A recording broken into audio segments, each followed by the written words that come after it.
said we were coming across to Cheetah Plains to have a look for Nkanyeni's son. However, it seems as though we've found Nkanyeni herself. Well, it looks to me like it is Nkanyeni. And perhaps I'm mistaken, but she has got a certain look about her. She's beautiful. She's got a slightly, well, for how I remember her the last time I saw her, she has a slightly pinkish nose, which you can see she has there. And she's got 3 perfect spots. It looks like 3 spots on the left-hand side of her face. Isn't she beautiful? And we know that Nkanyeni also loves to climb marula trees. So I think that this is her. Not that most leopards don't like to climb trees, but her favorite in particular is, of course, marula trees. But she's set herself up nicely.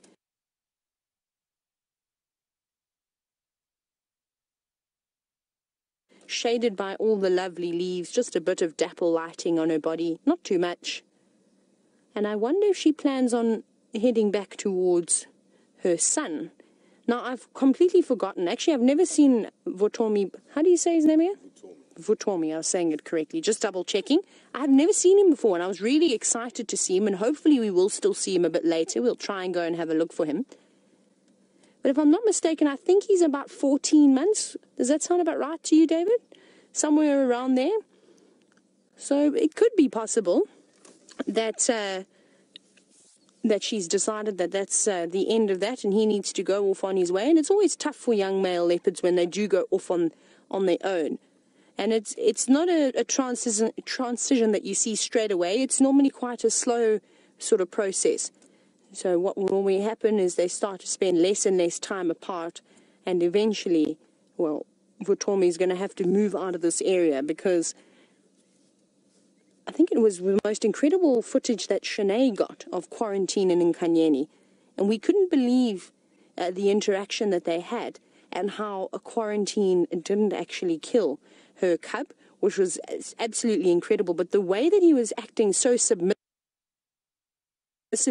oh, big yawn, could have possibly, sort of changed his mind, and because Quarantine is such a young, inexperienced leopard still, he's still a baby himself, he probably didn't quite know what to do either. So Votomi got very, very lucky in that situation, and hopefully he doesn't try it again, because I think to have something like that happen to you and to come out of it alive is exceptionally lucky. Like I said, whether they encounter each other a second time and he gets lucky again, well, then he's an exceptionally lucky leopard.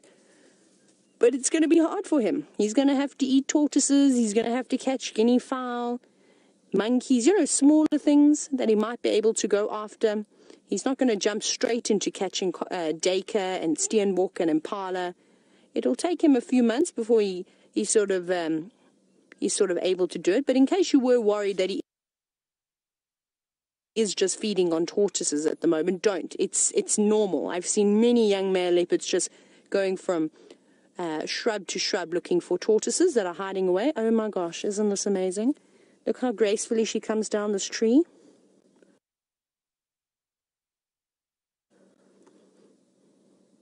She's trying to choose her pathway now. Oh, wow. Beautiful. And straight towards us. She is a beautiful leopard. And this is the 3rd time that I've seen her now. Is it? Yes, the 4th time. I lied. Sorry, I've told a fib there. The 4th time that I see her. And she's actually fast becoming one of my foci, so we'll make sure that we don't move around too much in the vehicle. It's okay, girl. Not quite as relaxed as what Karula is, or even Quarantine. He doesn't seem to mind the vehicles too much, just keeping a close eye, of course. But these vehicles can be quite daunting. Remember, we do have a big camera and a big aerial on the back of them, so they're slightly different to a normal game viewer. Now, we need to try and get around here. Okay, I think we've got a clear route, because the way we came in, there were a couple of logs that were hidden in the ground that could cause great distress to the vehicle. But now we need to follow her. David, are you ready? This is going to be exciting, and this is one of the things that we have to do, is when the animals move, well, we do too. Sorry, David, about the branches, but we'll try and keep up with her. So it seems as though she's disappeared just off the way from which we've came, so we need to go all the way around again. But I'm going to send you back across all the way to Djuma with Byron and the Kahuma cubs. A couple of doubts at the moment as to whether this is Nkanyeni.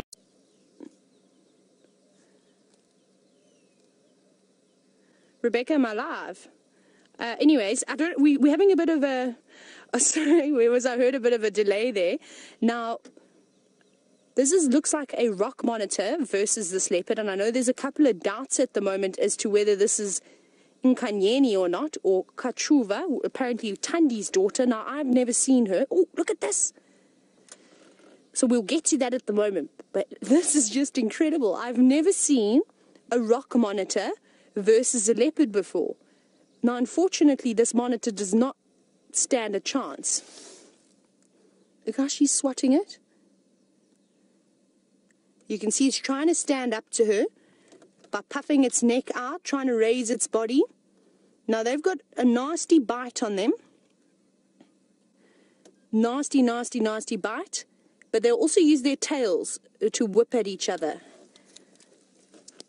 Harley, we're basically between central and then in line with 3 in a row pan itself. So if you can just come into that block exactly in line with 3 in a row pan and central, and then I'll get your audio and guide you in, but we slap bang in the middle. Maybe Faga Jumbo, she's trying to catch a rock monitor. But like I said, be right in the block. As soon as I get your audio, I'll guide you in. Sorry about that. Obviously, this is an exceptionally exciting sighting, and one of the guides from Chitwa has been making his way here, but it's quite a difficult spot that we've got ourselves into. We're in the middle of a block now, and obviously I need your help here with identifying this leopard. I look at her and I see Nkanyeni, but I'm also very inexperienced with the leopards of the northern Asabi Sands. I'm still learning them. But I think I'm probably wrong here, because I think Nkanyeni has a 4-5 spot pattern, if I'm not mistaken, from the last time. I have to check my book again. But if this is Tandi's cub, I didn't even know about her. So I'd really appreciate some information, maybe her age. She doesn't look particularly old. Maybe some information where she likes to normally traverse, because like I said, this is the first time that I've ever heard of her. And this is the first time I've ever seen a leopard taking on a rock monitor. I think I mentioned that, but this is super exciting. And I don't know what she's going to do. I mean, obviously the rock monitor is very angry, but I think this monitor knows that if it runs, like the one thing that you don't do in the bush is that you do not run, because you would draw attention to yourself. And if this thing starts to make a great escape, I think it's going to be in a lot of trouble. Whereas if it perhaps maybe stands its ground and makes a slow getaway, it probably has a better chance. If it just backs itself up maybe towards a burrow, something like that, where this leopard wouldn't be able to get it. But this is honestly exceptional. That leopard is 10 times the size, probably even more larger than the rock monitor. But look at it. See that? Did you see how it used its tail? They use it like a whip. It's very sharp, and I have held a rock monitor before. This is when it was a rehabilitated rock monitor at a rehabilitation center down in the Eastern Cape. And that tail is dangerous, and you can see this leopard has had enough now, not sticking around. I think that tail whip was the end of it for her. Wasn't that amazing? But she's hunting. She's looking for something, and I'm sure she'd prefer a steenbok or a komendeka or an impala. As if this was Votomi, he would have definitely killed this rock monitor, because for him, he is not quite experienced in hunting just yet. And of course, that would have proven to be a much tastier snack than that rock monitor. But you can see the relief now. You got very lucky. Very, very lucky. Now, you better make a quick skedaddle in case she decides to come back for you. Still angry. Still puffing itself out. Hissing. I don't know if you could hear the hissing. It's quite faint. And we're a little bit away from it. But very, very, very angry. That was the most incredible thing I've ever seen. That is one of the best leopard sightings I've had, that whole interaction. I think she could have spotted something too, the way that she was sitting so still on that mound. So we'll just give her a bit of time to examine what's going on the other side of the termite mound, and then we'll go around. I'm quite excited to see what this rock monitor does.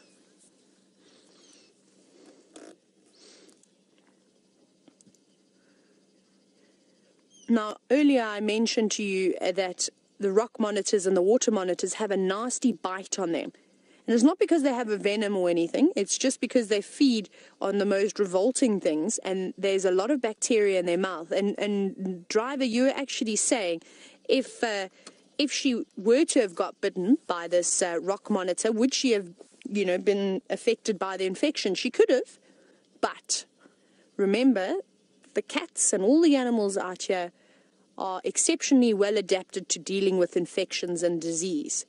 So I think she would have been okay. She probably would have licked the wound and kept it nice and clean, and then she would have been fine. But if you or I to get bitten by something like this, and we weren't to keep it clean, we were just to sort of leave it fester, you could end up with a serious infection. I mean, look at this thing. It looks like something out of a movie. I always think that the rock monitors remind me of Godzilla a little bit. Just they're sort of they're very robust, rather than not quite as slender as, of course, the water monitors. But we're going to have to keep moving forward because I can't see this leopard's tail. So I'd like to hear from you. Of course, we're still trying to work out who this leopard is. Maybe you can send in some photos, and if you have some photos of it, and then Rebecca can send them to me, and I can have a quick look. Just because I've never seen Thandi's daughter before, and I don't know much about her. Please don't say she's done a little slipperoo. No, she's still sitting here. She going back again? Yes. She's just popping out this side. Here she comes. Hello, girl. I want to have a look at her spot pattern just as she walks past here. So on the left-hand side of her face, she looks like she's got 3 spots, but she's now moving at quite a speed.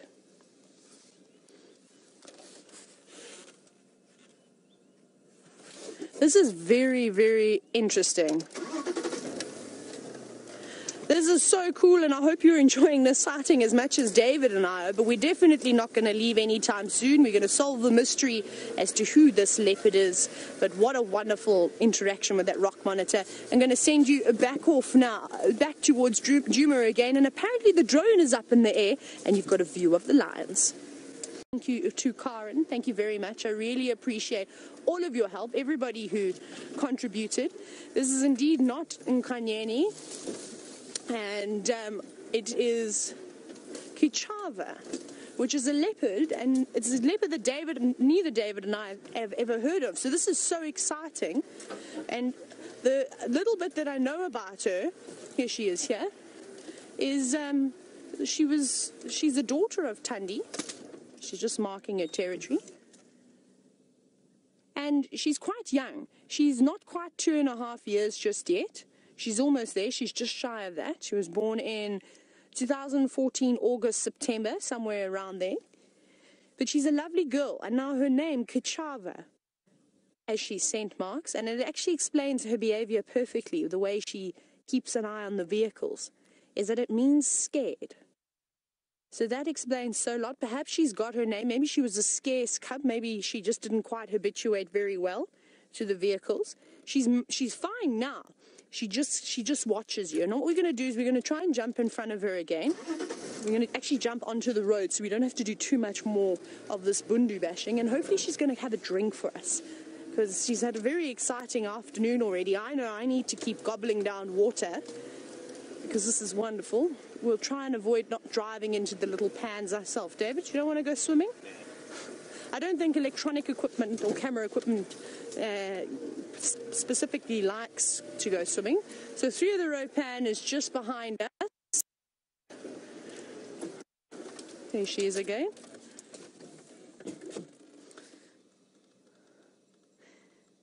She's coming out again. And this is quite interesting. Like I said, I'm not sure where her territory starts or where it ends, but she's clearly marking at the moment. And she's heading further and further east now. So maybe she sort of borders, maybe she's going back down towards Kruger Park, to the Kruger National Park boundary. I'm just actually having a look at my GPS now.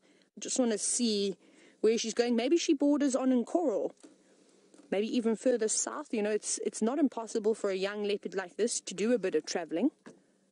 But she's quite far out from where Thandi sort of has her territory. But there's also lots and lots of other leopards around. You've got Nkanyeni, and she's predominantly in this area. And she's a feisty girl. I don't know if I'd like to get into a fight with Thandi. Not Thandi, sorry, Nkanyeni. Just checking to see the closest road. But she's proving that she enjoys moving through the thicker vegetation. And what we will try and do is, it's going to get quite thick, so we're going to just hang back and give her a little bit of room. Maybe she decides to go up on the top of this marula tree. She's looking for something to eat. She keeps stopping, she keeps scanning. There's also another termite mound. She may go up. Okay, I think she's going to go to the termite mound. We'll just sit back here, marking one last time.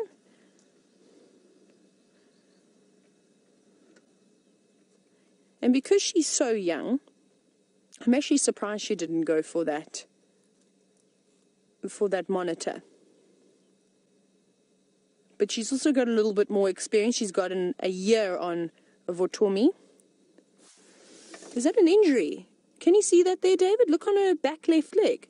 Oh, wow, I've just spotted that now. Now, that's quite a raw section on her rump there. I reckon that looks like she's been chased away by somebody, and somebody's managed to swipe at her and have a bit of an argument with her. But it's not a bad wound. You can see she wasn't limping at all.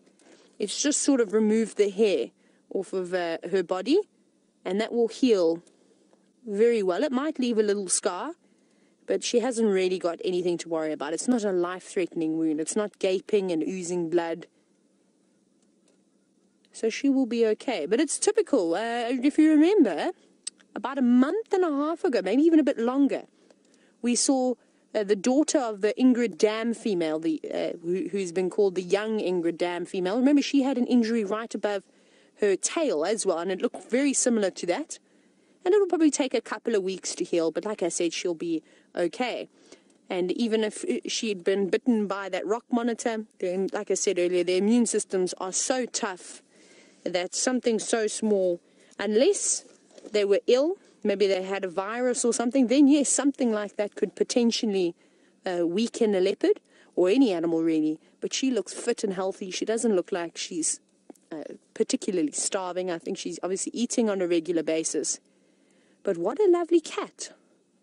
What a beauty cat.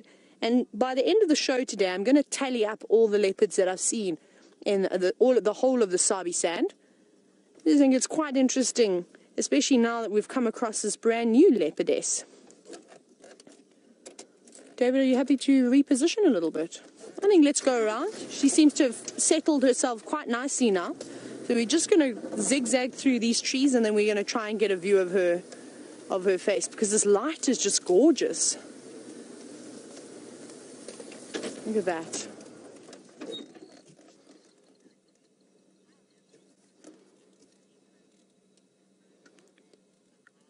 Now, speaking about different things that can, I suppose, inhibit a leopard's hunting capabilities, or just life in general, Iloni... Oh, I've got a cockroach on my leg, sorry. I just had to get that off. That wasn't very nice. Iloni, you were wondering if a leopard were to lose one of its canines, would they still be able to hunt?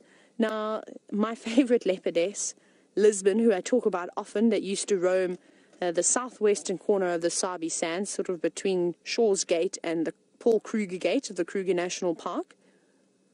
She had a massive territory too. She didn't have her bottom canines at all. She only had her two top canines. How's that? And she was able to hunt. I saw more kills with her than I have any other leopard before. She often used to catch common duiker. What we did notice, though, is that it took a little bit longer for her to suffocate the animal. Now, because she was going after such small prey, it was relatively easy for her when she stalked up and pounced on it, like leopards do, and it is very sad, but these big wild animals, they need to feed too. And they grab them by the throats, and then they try to, of course, crush the windpipe, which would then lead in suffocation. But she used to struggle. She used to take maybe half an hour, 45 minutes, which was obviously quite sad for something like a little common daker, but it has to happen. And she still used to do it, though, where normally something so small would only take maybe 10 minutes, if even that, for an adult leopard to take down. So she struggled. She ran the risk of becoming injured by the animal that she was going after, because the longer that animal is alive, they can kick around, they can do all sorts of things, they can get stabbed, and that's why the leopards and the lions and all the predators, whenever they're hunting, they want to take down their prey and incapacitate it as quick as possible so that they don't get injured in the process. So unfortunately, Lisbon used to struggle a little bit, but she still was fine. She was just an old girl that I think came to the end of her lifespan. But she was the mother of many cubs. And hopefully, this young lass, and I reckon she'll probably be coming into estrus soon, and probably by the end of the year at least we may have seen her mating if she decides to stick around. Maybe quarantine finds her as well. But I think she's a little bit too young just yet. I don't think she'll be showing too much interest in any males.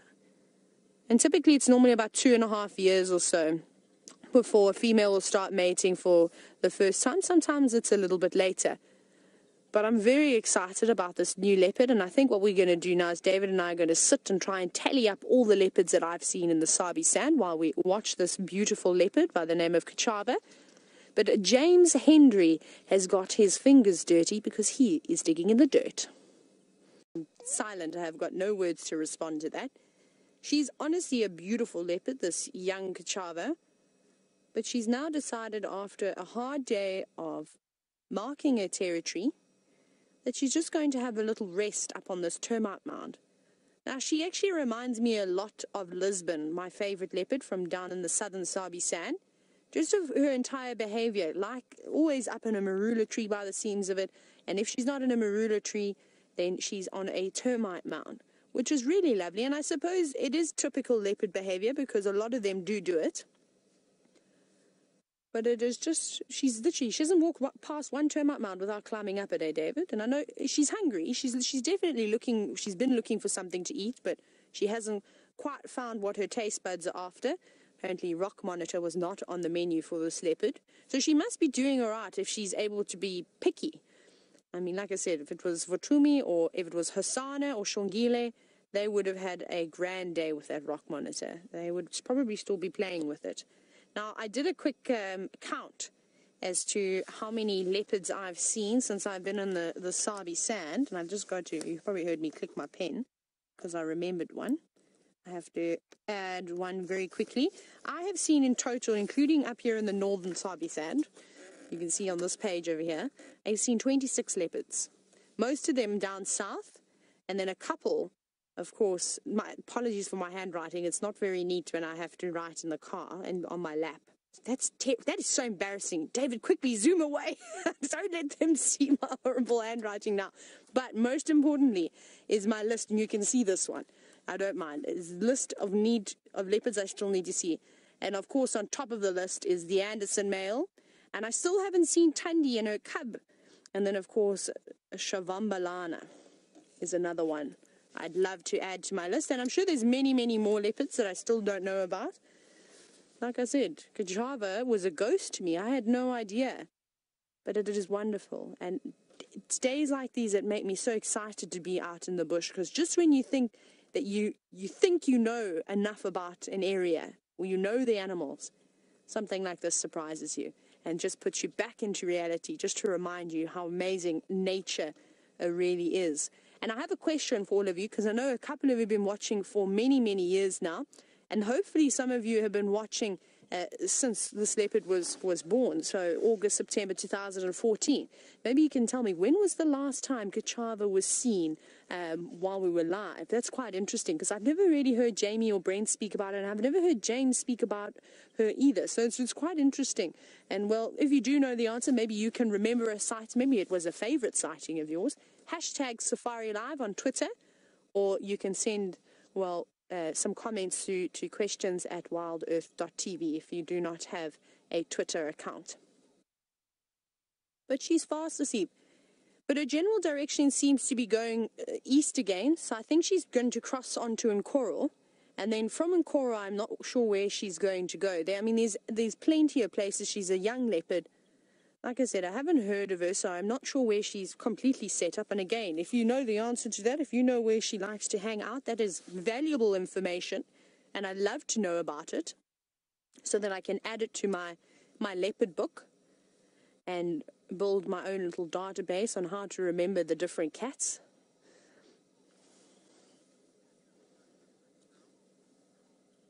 Now, Cressy, you're actually wondering this afternoon, why do leopards like to sit on termite mounds?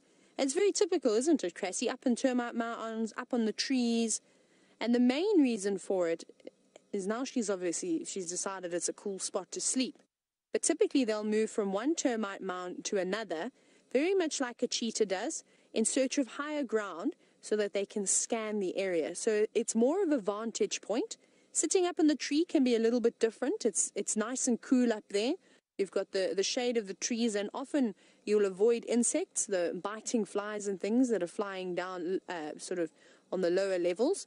So they'll avoid the insects that way by sitting in the trees. And then, of course, as most of you know, is that often when a leopard catches its prey, and this is also not set in stone, because we know that Shadow does not, well, she hasn't really, I don't think anyone's ever seen her with a kill in a tree, but they take their kills up to the tops of trees to keep them up and out of sort of harm's way, because if they were to leave them down on the ground, hyenas, other leopards, lions, of course, could just steal it from the leopard. And after all that hard work of actually hunting and catching that animal, it would be terrible to just lose your meal within a couple of minutes.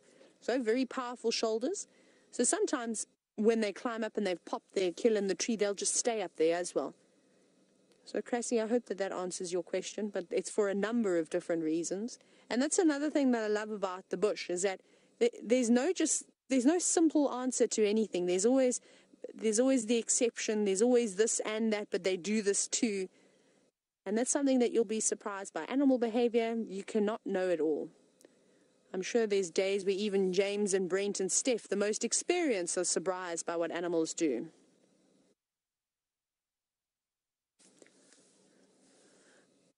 Hello, Susan Barker. It's fantastic to hear from you. And Susan Barker, everybody, is one of our new viewers, so please be sure to welcome her and give her the real Safari Live welcome. Now, Susan, you were wondering if leopards hunt at night. Most cats will predominantly hunt in the evening, because they've got better eyesight than the animals that they are going after.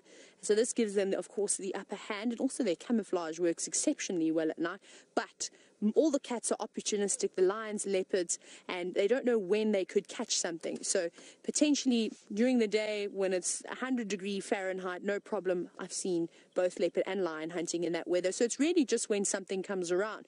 But Kuchava was putting in a concerted effort earlier at actually going out and looking for something. And Byron was telling you all how hot it was earlier. But it has cooled down tremendously. The sun has now starting to disappeared behind some of the clouds, which has cooled it down. And Kuchava has actually taken an advantage here because it's cooler. She's not going to be using as much energy as what she would be if it was an exceptionally hot summer's day and the clouds weren't here. I think it would be quite warm. And so she's decided that she was going to move around, check from termite mound to termite mound, see if there was maybe a steenbok or a duiker or anything really, even a guinea fowl I'm sure she would have gone after. And she put in an effort, but unfortunately her plan was foiled and now she needs a nap.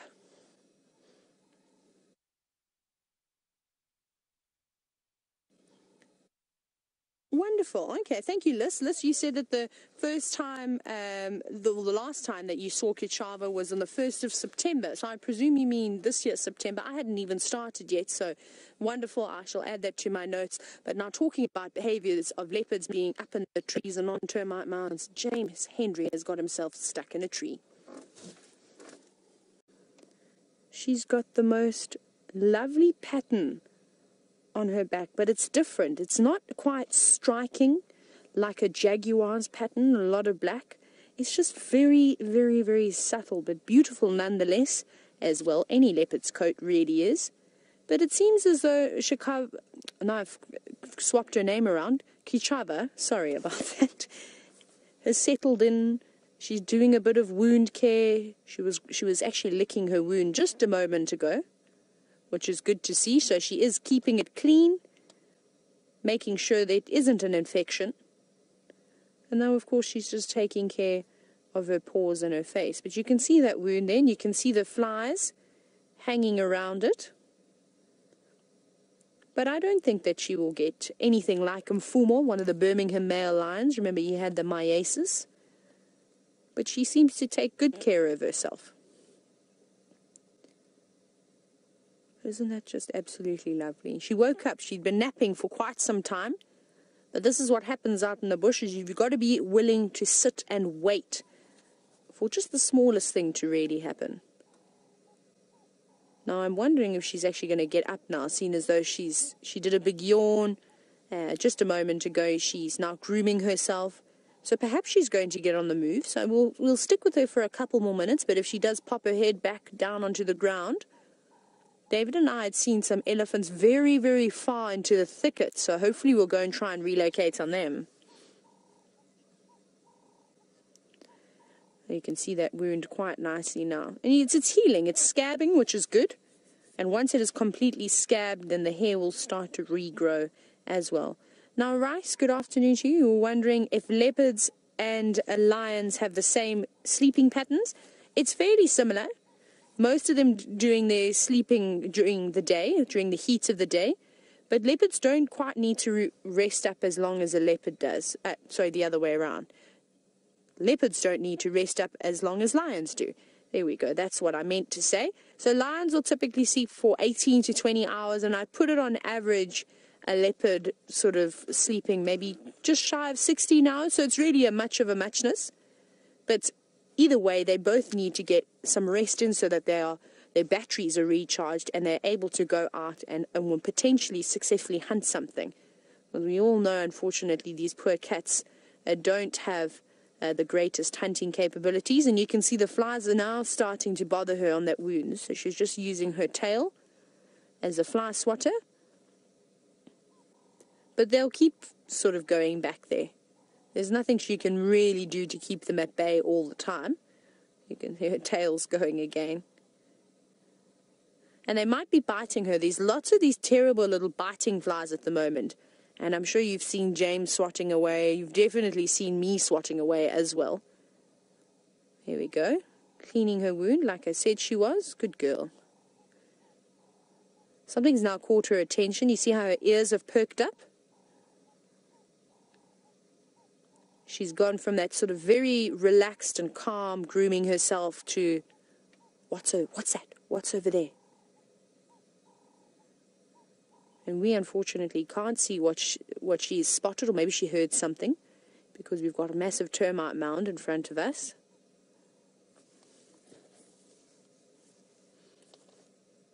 But she is very happy up on this mound. And I hope that she does successfully catch something, whether we see it or not. It would be fantastic if we can see it. But for a young leopard like this, I think it's important to keep up with just small meals all the time.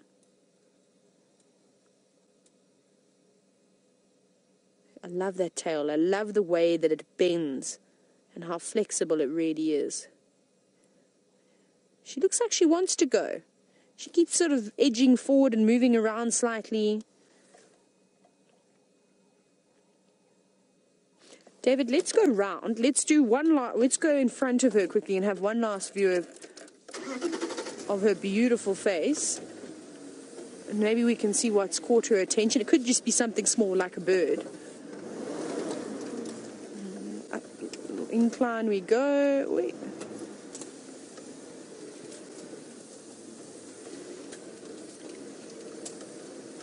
Well, I can't see anything as we scan around here.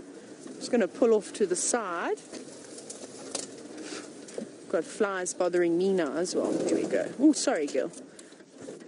Oh, actually, how beautiful is that with the clouds? All the little cumulus clouds.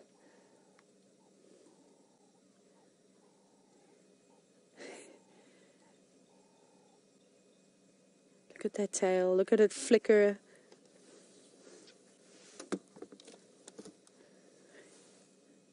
Now we watched her, how she started to groom and sort of wake up. And now, Sandy, you were actually wondering, why do the animals, or typically the cats, groom themselves before they get up?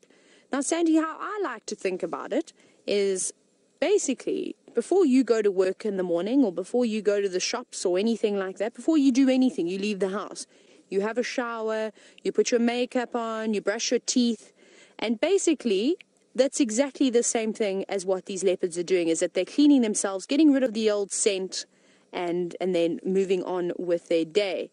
We're going to stick with her, I think, for a little bit. Something has caught her attention. But as you know, James is on foot, and he's stumbled across my absolute favorite animal. And my absolute favorite, you can start to see the Easter Bunny in the moon now. That's what I was always told as a kid, that that's where the Easter Bunny lives, is all the way up in the moon. I can't believe I actually said that out loud. That's one of the most embarrassing stories, of course, that my parents told me, and I went and told all my friends at school, and they all laughed at me growing up. I was horribly teased, and I'm traumatized about the experience still to this day. And yes, I still believe that the Easter Bunny lives in the moon, just in case you were wondering. But our beautiful girl, she moved a little bit, not too much. She actually sat up, and remember just a moment ago we saw her twitching her ears, and we weren't quite sure as to what she'd seen. And then when we came around the other side of the termite mound, in the far distance, we saw a little bit of movement, and it seemed to have been a herd of kudu that were moving just away from her. But I think she knew that that was way too large. She would never ever be able to catch a fully grown kudu, and there unfortunately weren't any young calves by their mother's sides. So she's decided, and she's given up, and she's lost interest now. And she's just resting again. But this has been a really, really special day for me. Another new leopard, which is fantastic. And also, what a lovely girl. The leopards up here in the north really are fantastic contenders. Even though down south you see a lot more, I suppose it's about quality, not quantity, isn't it, hey, David? And this is a new leopard for David, too. David, we should actually do your list of leopards. Just to what we'll make a page in my book, David's leopards, as to the ones that he's seen. But both David and I have both agreed that the next leopard we need to see, it's not even want, we have to see it, is, of course, the Anderson male. And up she goes again. Let's see what she's going to do next. Just when I keep thinking she's going to go to sleep, she just keeps surprising me. She's a really lovely girl. And she has a very sort of peaceful vibe about her. A big yawn. Well, no, not quite a big yawn, just a little one. It was a lazy yawn. Right, let's quickly go forward and see where she's going to disappear to. Sorry, David, we were going through all the little holes. Now, this is going to be exceptionally tricky to try and maneuver through some of this thick stuff, because it's not just the green monkey thorns now. There's a whole lot of other trees we're going to have to contend with. So I don't know if we're actually going to take a gamble and go through some of this. I think we shall watch her until she disappears into the distance, because I think we've had an exceptional afternoon with her. I mean, it wasn't really even 20 minutes into the show, and Andrew had found her, and of course we then relocated on her and followed her, and it's just got better and better as the day has gone on. And I suspect let's see if she's going to mark her territory here, just as James is forgotten how to speak English because he's excited. Oh, hello. Hang on. Right, sorry David, I just want to quickly get on the move there. Let's quickly have a look at her scene. That was quite nice. I was not expecting that at all. Both David and I were completely, pleasantly taken by surprise. No, we're just going to poke our nose in here and have one more look at her. And then there's another vehicle that would like to have a look. And then we will let them really enjoy the... We're right. Also, we've got an aerial at the back that we need to just drop very quickly. I'm just going to move forward a little bit, David, and then just so the other vehicle can squeeze in. There we go. Perfect. Look at that. Isn't that lovely, David? And I hope that you're all taking screenshots and saving them. Oh, look at her. She's doing the phlegm and grimace. Ah! Love the way that she's poking her tongue out. She's obviously picked up on a scent. Maybe another leopard was doing exactly what she's doing. It seems to be the perfect tree to sit in. Rightio. But I think we're going to say goodbye to this beautiful girl, but I hope you've enjoyed it. And save those screenshots. Send them through to #SafariLive. But we're going to send you back across to Byron, who's got a beautiful bird.